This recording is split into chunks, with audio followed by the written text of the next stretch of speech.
coming today. I know that school is picking up, so I appreciate you making some time to hang out with Amy and I. So a little bit of an overview for today, just so everyone knows what to expect throughout the presentation. Amy and I are going to introduce ourselves. If you haven't had a chance to meet us yet, you'll get to know a little bit more about us. We're going to do a quick career exploration activity, which will be fun. Then we're going to go over some details about informational interviews and networking. Then job searching, and lastly, a bit of a reminder about the different resources that all of you can turn to here at Penn. So quickly to introduce myself, I am the graduate assistant over at GSE's Office of Career and Professional Development. I'm also a first year's master's student myself, getting my master's in higher education. I came to Penn after working for many years in New York City, and I'm originally from Pittsburgh. Hello everyone, Amy Benedict, and I'm the Director of GSE Career and Professional Development. I'm an alumna of GSE. I got my doctoral degree from the higher education program and did my research on the impact of international internships on undergraduate college students' career development. And I'm the assistant today, which is fun for me. And knowing that it is kind of a tough point in the semester, how's everybody doing? Yeah. I know I had 4 papers due, so I'm a little bit tired myself. If anyone else is feeling that way, yeah. You don't have to have Penn face here. It's okay. A lot happening, and now we're nearing midterms, so. But we'll all make it through together as students. Cool. So, oops, sorry about that. A quick reminder about our office's vision and mission. I believe that this is particularly relevant to today's session, but our vision is to inspire graduates' next steps after GSE with innovative service and inclusive collaboration. So today, we're trying to help all of you prepare for your next steps.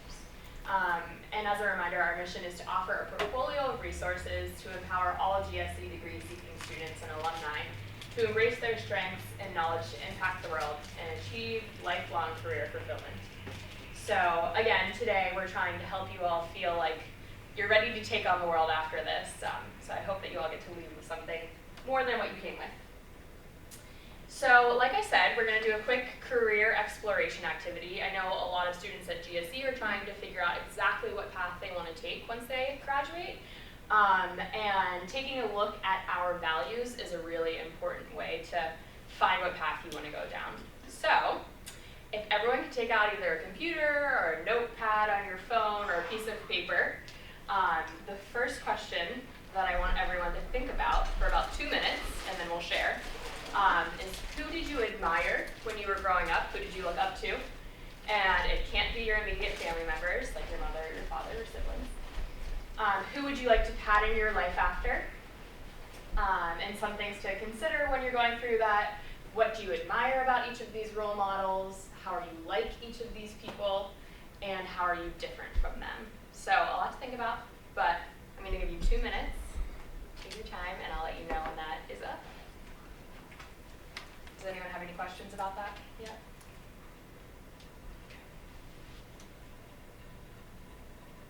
Alrighty. So actually I'm realizing that people's rights are all different. So I'm going to have you 2 pair up to share your responses. You 2 pair up. You 2 pair up. You 2 and you 2. Okay. So I'm going to give you guys a minute to talk about who these role models are and talk about why they're your role models. So go ahead. I just like to the first one. His name is Kurt. Everyone ready to go to the second question? So next we're going to think about what magazines or blogs do you read regularly, what do you like about them, what TV shows do you really enjoy, and why. So again, I'm going to give everyone about 2 minutes to write down their answers and think about these questions, and then we're going to mix up who we share with.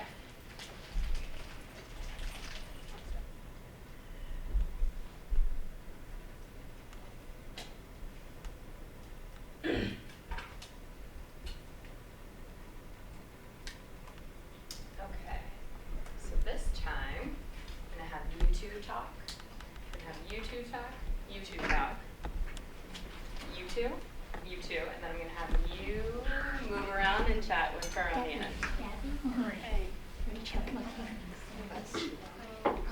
So, the magazine I read currently is You have about 2 minutes again to because I share. love fashion. Is everyone ready to go Which to the one is third question? Yeah, Puritan. Yep. For now, like, I Okay. enjoy some. Going on. We're going to now think about what our favorite books are and movies. And again, look at it as why do you like those things? So again, about 2 minutes. All right. Is everyone ready to move on to the next question? Okay. I think the authors a lot of So you guys can go back to your seats. very deep and make me sad. Next, we're going to think about what you like to do in your free time. So when you're not busy with schoolwork here at GSE, what you like to do around Philadelphia, what are your hobbies, what do you enjoy about these hobbies, all sorts of things like that. So I got about 2 minutes to write them down, and then this time we're actually going to share them out loud to the room. So, if we can. All right. Does anyone want to share what their hobby is and why they like it?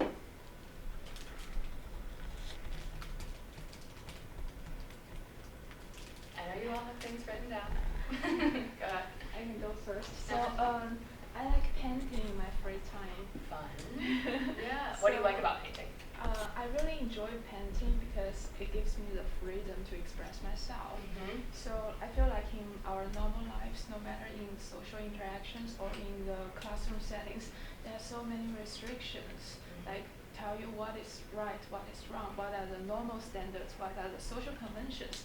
But when I'm painting, I just feel like I can do whatever I want on that piece of paper, and I just go with my feelings. So I like this kind of freedom. That's beautiful. I love that. Does anyone else want to share one?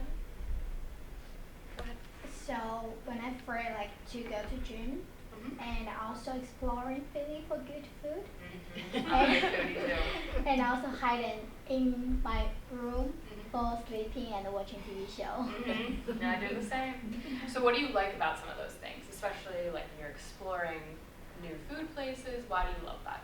I like eating foods just make me happy, like Yeah. it's the most crazy me.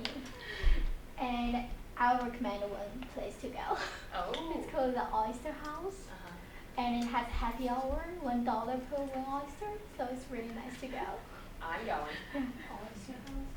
Oyster House. Does anyone else want to share theirs before we go to the next question? I like to go Yeah. and coffee houses clean, yes, because I don't know much about coffee, but I just like the feeling of having a cup of coffee, sitting there like minding nothing. Yes, and I also like painting too. I think it can take my mind off everything else. It's like when I'm painting, it's like the time just go by so fast. I can sit there and the next thing I know it's 8 hours later. Yes, I like it. Other things, I think I like watching TV shows. Yeah. So some of those things you like having a moment to yourself Yeah. and being able to reflect, especially when we're so busy here. Anyone else? So during my free time, I like vlogging. Like I love keep making videos and post it in Bilibili. It's sort of like a Chinese version's YouTube. Oh. Yeah, like I like sharing things, especially currently I'm in Philadelphia, but before I come here, I want to know lots of information about here, but I didn't get lots of videos. So now I'm here, so I'm trying to post lots of things in there. Sharing information for other people who are going to Yes. come here. Like, I want to find a good apartment before I come here, but I didn't get videos about it. So now I'm making a session about apartments in UPenn. So you like helping other people? Yeah. Yeah. And I feel good when they comment on my video and give me a thumb up. Yeah. Promise. Little validation. I understand that for sure. Does anyone else want to share any of theirs before we go to the next question? You'll have an opportunity to share after this one too. If not. Cool. Thanks for sharing, everyone. The next thing I want you to think about is what your favorite saying or motto is. What's the saying you remember hearing and why did that impact you? So, about 2 minutes to write these down. And I'll think of one myself so I can share. A couple more seconds.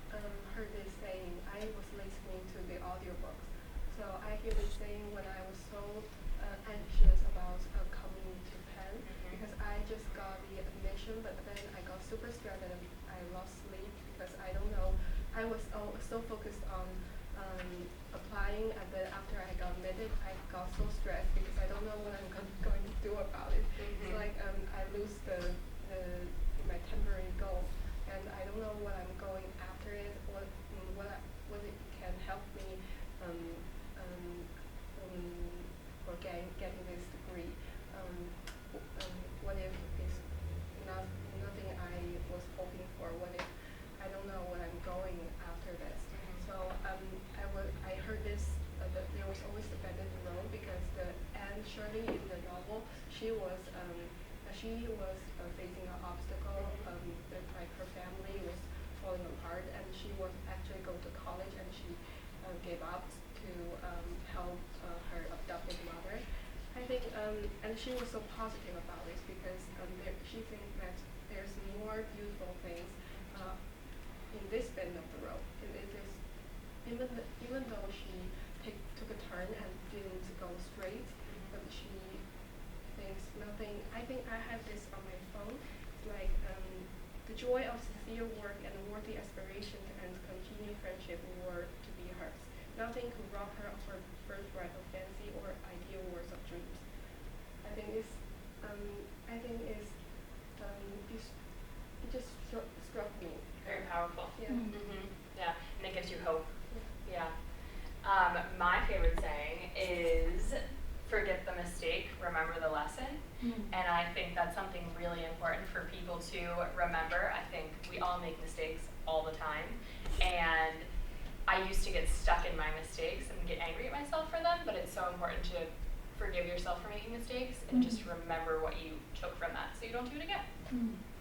So giving yourself a little bit of compassion every day. Does anyone else want to share theirs?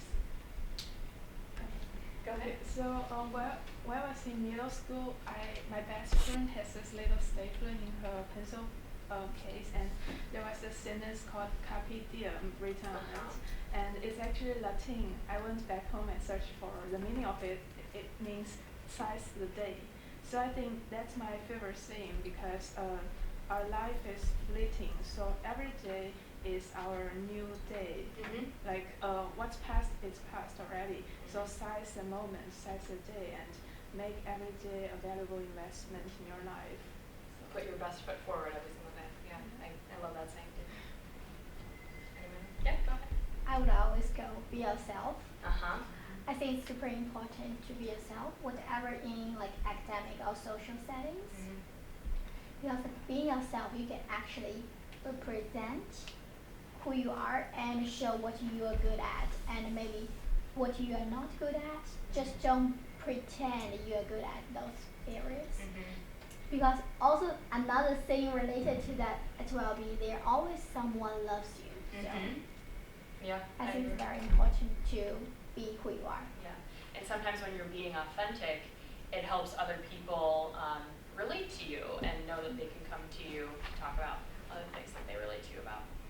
No, Amy always encourages people to be authentic. Cool. So last question. What were your favorite subjects in junior high and high school or college? And why did you like those subjects? Which subjects did you hate and why? So about 2 minutes and then we'll share out loud again.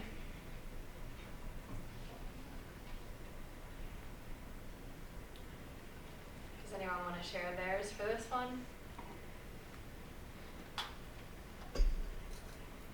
Go ahead. Okay. So actually I used to hate the subject a lot when I was in middle school. But then I went to high school and I met this fantastic teacher. And he really changed my perspective on the subject. And the subject I'm gonna talk about is physics. So I used to like feel physics in middle school, but then like I really love physics because this teacher tells me that physics is not only talking about the the physical interactions between objects. It's actually a philosophy. So like it can be applied to many different areas in life. Like my favorite principle is called conservation of energy. So it says energy cannot be destroyed or created, but it will always be balanced and conserved. And I think that can be applied to daily luck. Like you cannot always be lucky. You will be like have a conservation of luck. And also like in Chinese traditional medicine have this qi, yin and yang, like the balance. So I feel like this conservation of energy can be applied to many things. And also like I studied economics in bachelor degree, and there's this economist who won the Nobel Prize, and he actually used physics to win the Nobel Prize. So he's talking about the trade, the possibility of two countries doing trade, and this can be calculated by a physics theory, which is the gravitational forces between two planets. Yeah. And I feel like physics is so powerful. So yeah, I think that's my favorite subject. Yeah. Yeah. I love physics too. Anyone else want to share their favorite or least favorite subject? I hate physics. It can be complex, that's for sure. Yeah, it's because I think it's about because of my personal relationship with it. It's like I wasn't good at it, and so I spent a lot of hours in the teacher's office, so I hate physics. But my favorite physics history. And that's why I studied archaeology as undergrad, because I love physics. I love history, because I think like we should always know where we came from.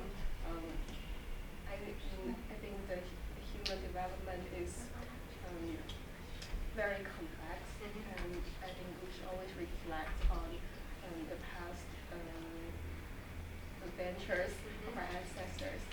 And I also like geography.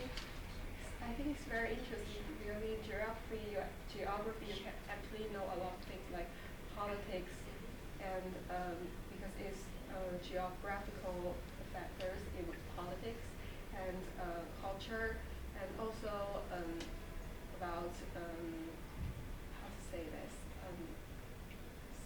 I don't know how to say the exact term in English, but it's something about weather. It's like 气象学. Oh.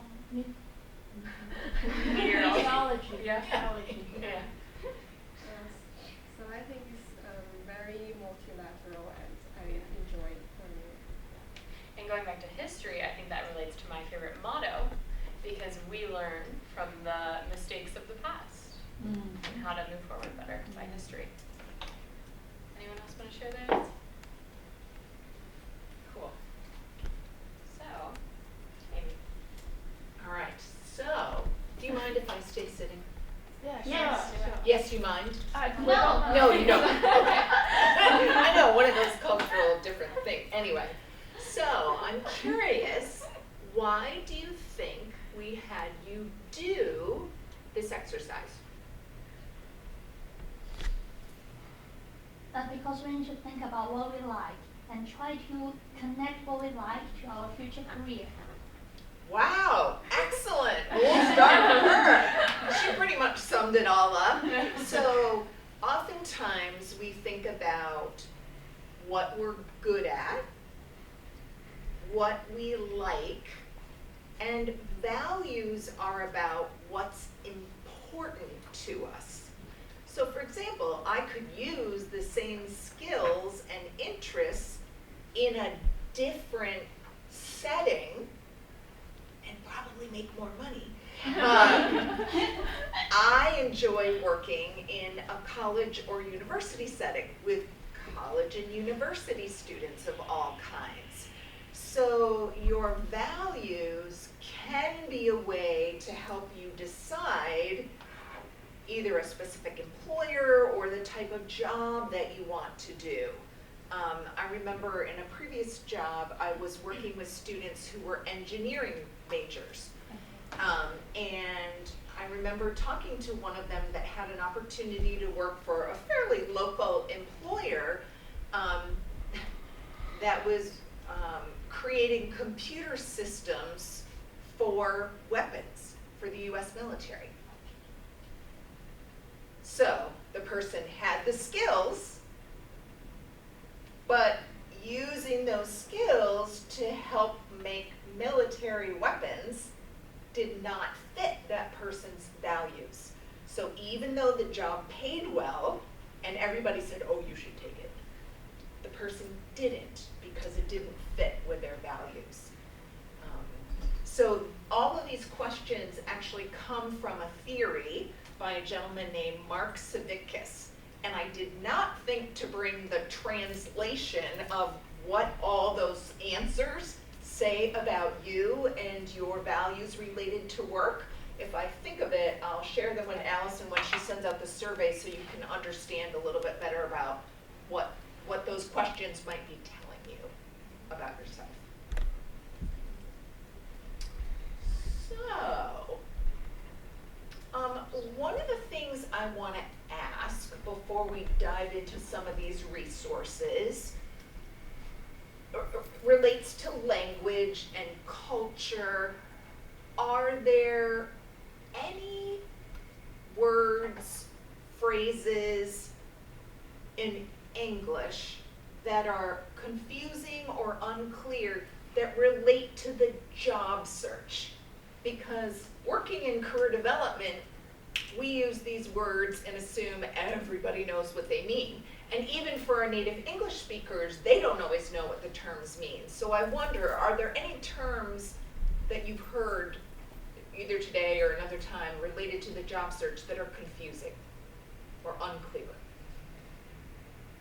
And if you are too shy to say it in the group, please feel free to ask us individually. Alrighty?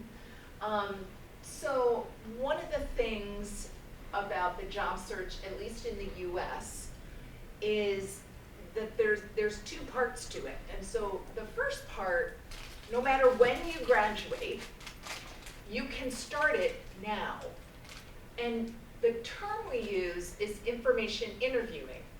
You're simply talking to people that are either doing the kinds of jobs you want to do or working in the kinds of organizations you want to work in, and just learning a little bit more about what that job is like. So for example, when I was in undergrad, I thought I wanted to be a psychologist. So the career counselor suggested, why don't you go meet with some psychologists and learn about what their work is like? So for the people that I talked to, I realized, oh, that isn't exactly what I want to do every day. So for the people that I talked to, they were by themselves all day, other than the clients that they were meeting with. And I really didn't like that idea. I like having colleagues and coworkers around. So that helped, those conversations helped shift my direction a little bit in terms of career path. So you might be wondering, okay, I understand this technique. How do I find people to talk to? Mm-hmm. So we've got a list. And by the way, Allison will send you these slides. So one of the ways you can find people is through LinkedIn. How many of you have a LinkedIn account and page? Okay, so the three of you, I can't tell if your hand was up or not. Okay, the three of you, you have homework. Okay. Your homework is to go make a LinkedIn page Okay. and invite Allison and I to be part of your network. Okay. So on LinkedIn now, Penn GSE also has a LinkedIn page. So you can connect your GSE degree to that LinkedIn page, and that will help you find GSE alumni, other students, staff, faculty more easily. And you know that those will be people that might be willing to talk with you about their career paths. Another thing that you'll have access to after you've completed one semester at Penn is QuikerNet. So QuikerNet is the online Penn alumni directory of all the alumni across the university for whom we have records and who are willing to share that information with the community. So you'll be able to go to QuikerNet through the UPenn homepage, and with your Penn key and password, you'll be able to log in and see the information. And you can search by geographic location, keyword, the school they graduated from, the program they graduated from, lots of different ways that you'll be able to search and find people.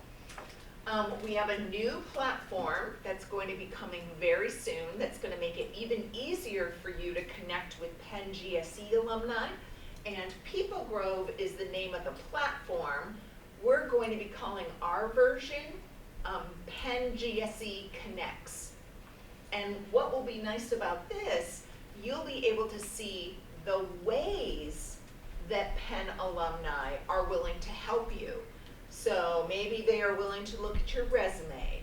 Maybe they're willing to do a practice interview. Maybe they're willing to give you job search advice. Maybe they're willing to let you come visit them at work for a day or part of a day.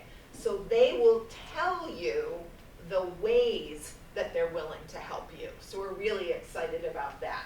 We're hoping, it's been a very slow process, that will be accessible to you in the new year. For any of you, in particular, if you went to undergrad in the US, the alums from your undergraduate alma mater. So in the US, people typically tend to feel very connected to their college or university and want to help others. I know in other countries it's not as popular.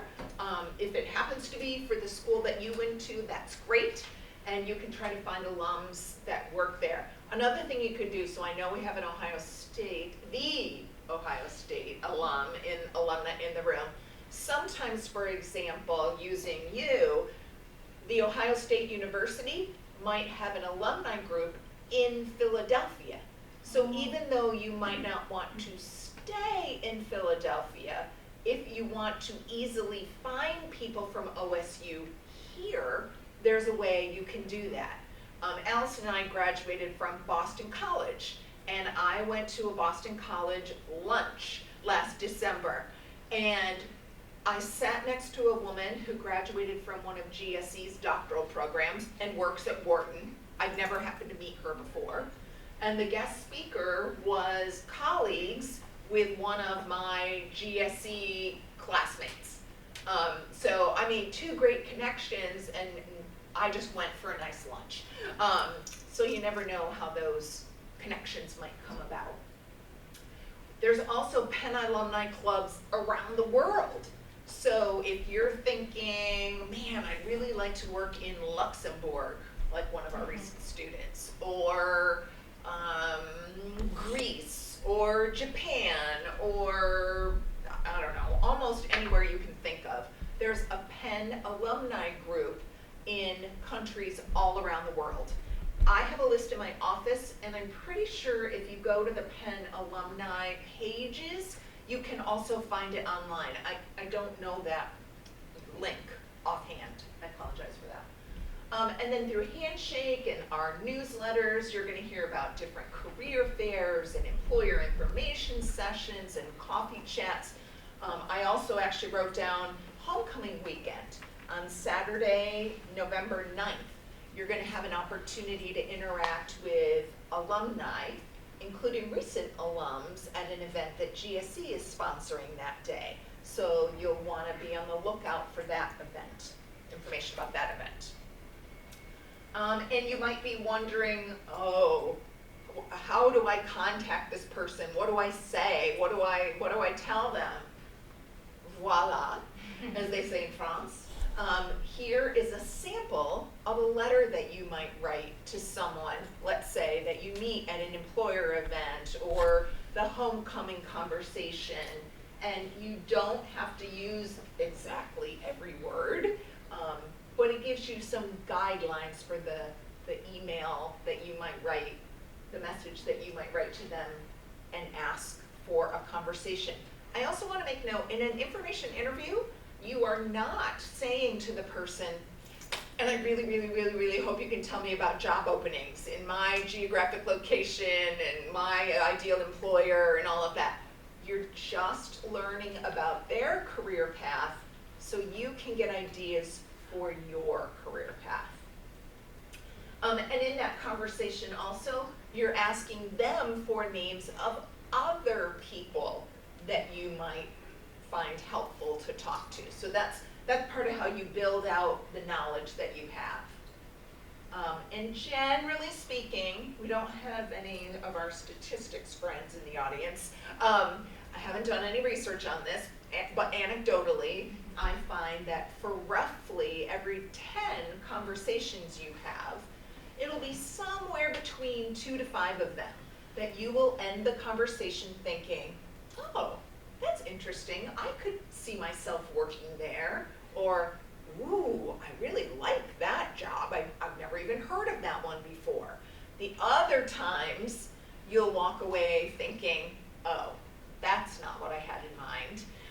You'll still write a thank you note, you'll still follow up with the person that they talked to you about, but in the semester you're going to be graduating, you'll be following up with that 20 to 50% where you had an aha moment, and you'll be asking them, how do you suggest I find job openings?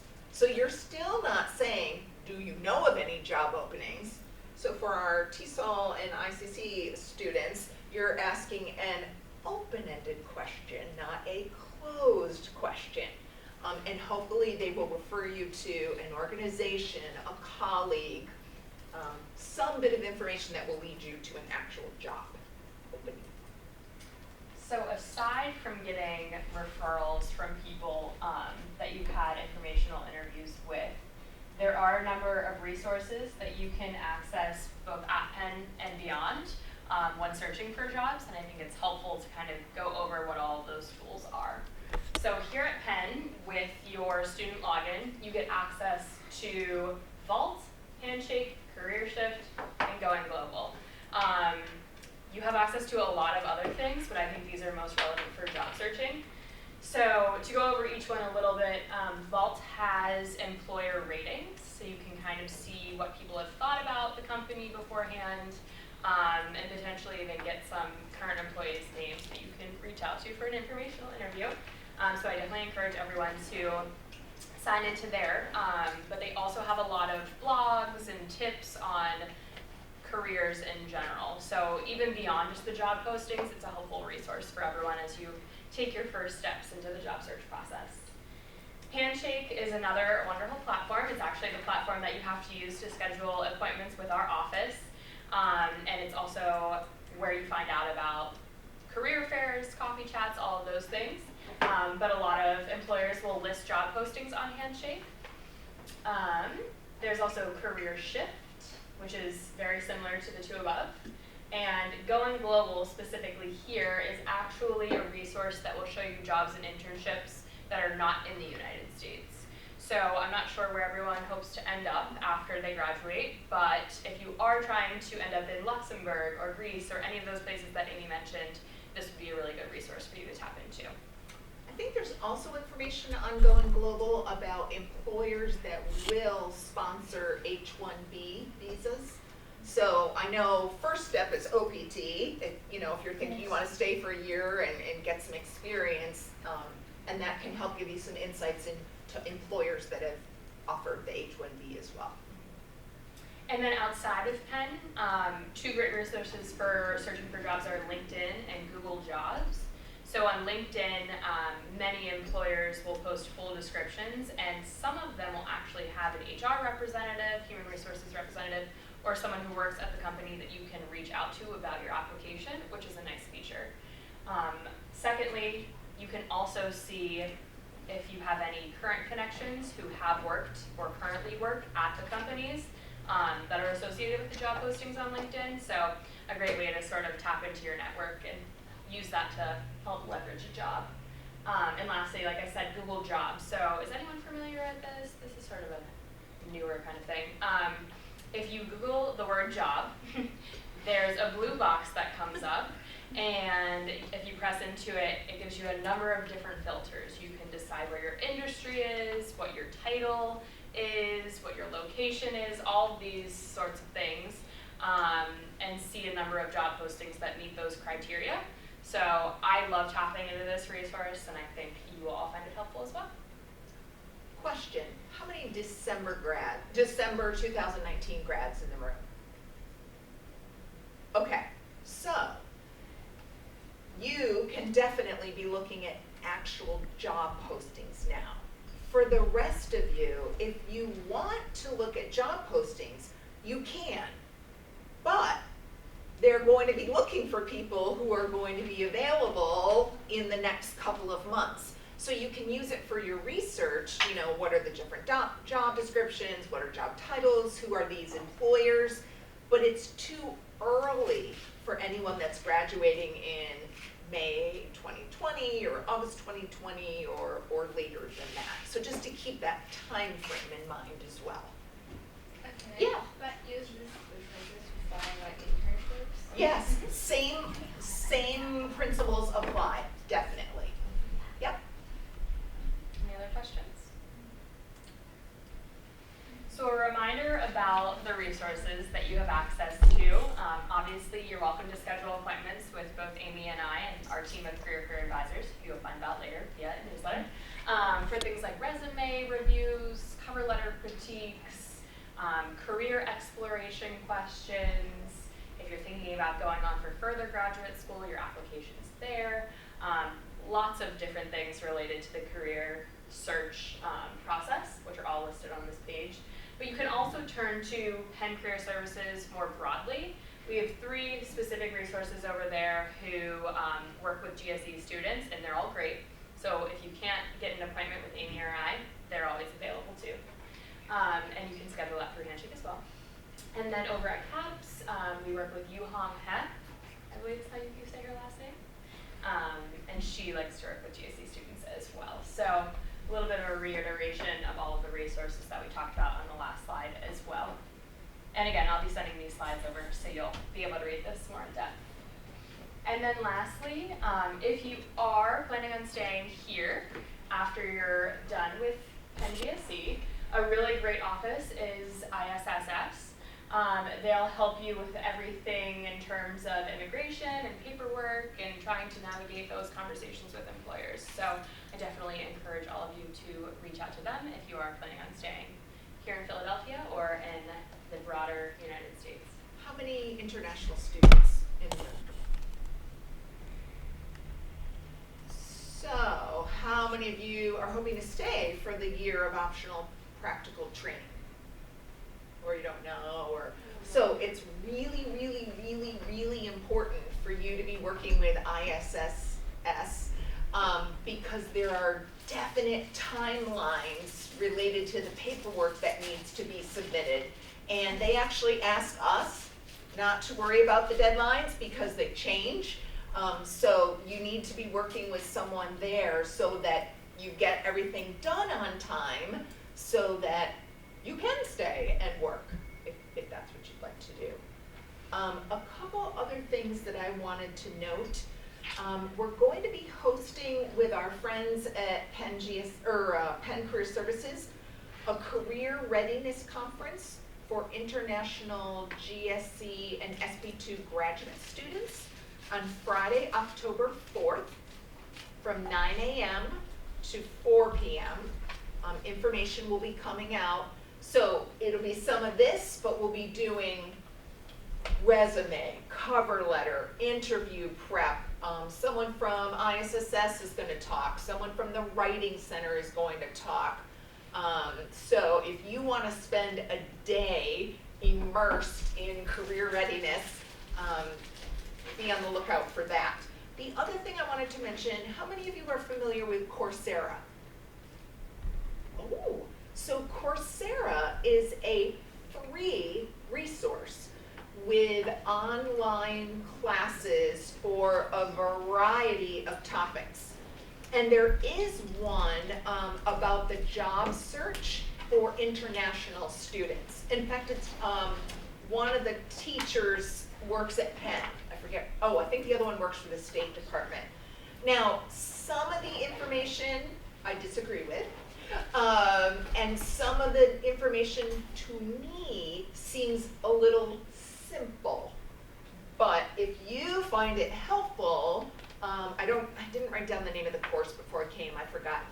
But you type Coursera in your search menu and international job search. Actually, that's another thing I can give to you to put in a follow-up. Oh, how do you spell Coursera? Coursera. Yeah. It's like course,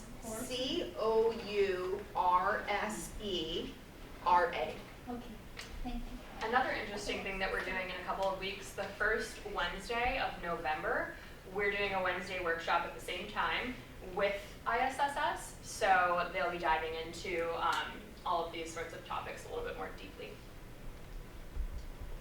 Will you receive email about all the things you talk about? Because Yes. that's a mandate. Yeah. And something important is we're doing a newsletter every 2 weeks for now. So make sure, you've probably heard this a lot, make sure you're checking your Penn email account because that's where that newsletter is going. And we've been doing a reminder about these workshops the day before or so. And then make sure you've activated your Handshake account because we've put all of these workshops in there as well as other ones.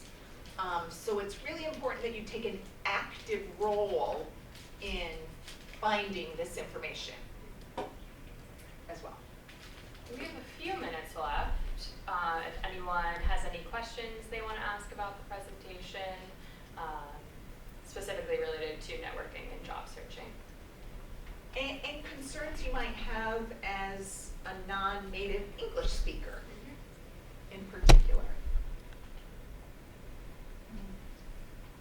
I wonder, like, for those like coffee chats, how would you like talk to the employers of the other company? I don't know like what topic you can start this conversation. Sure. or things like that. Anybody have any ideas for how you might start a coffee chat with an employer?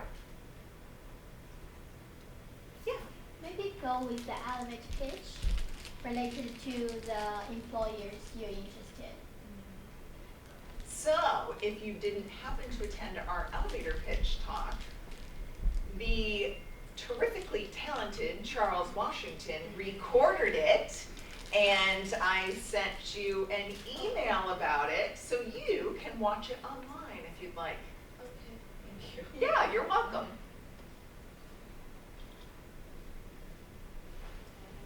Other questions? Well, thanks for coming today. Did everyone get a chance to sign in? Yes? Okay, awesome. And like Amy mentioned, I'll be sending a bit of a follow-up with all the resources. So. And the slides and all of that. And we can stay for a few minutes if you have questions that you'd rather ask individually, we can do that too.